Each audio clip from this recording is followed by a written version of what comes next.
Let's face it, we like fire-breathing dragons just as much as the next guy. So why not make a really amazing one with your MYNT3D pen?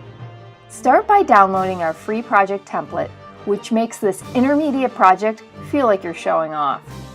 Trace and fill in the dragon body. Then add filament to the sides to add dimension. Start with the head, coiling your filament. Draw over a toothpick to add depth to the neck.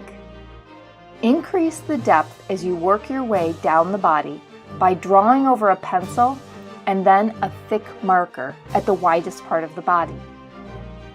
As you get closer to the tail, decrease the depth by drawing over a pencil and then a toothpick.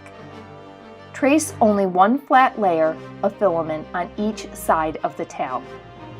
Draw spikes along the spine. Let the first strand harden in place, then draw a second strand. Use scissors to clip the spikes to a uniform length. To make the wings, start by tracing and filling in the bones. Connect the skin part from bone to bone, drawing over a pencil tip to add dimension.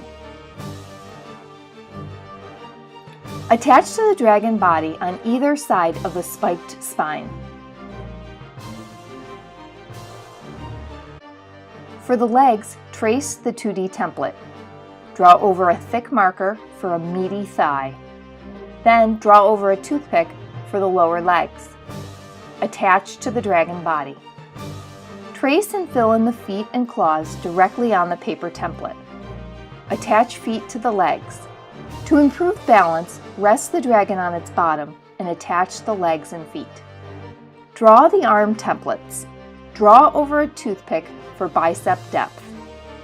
Attach to the body and connect claws.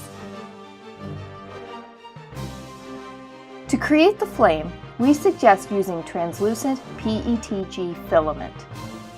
Gradate the colors from red to yellow to clear at the tips of the flame.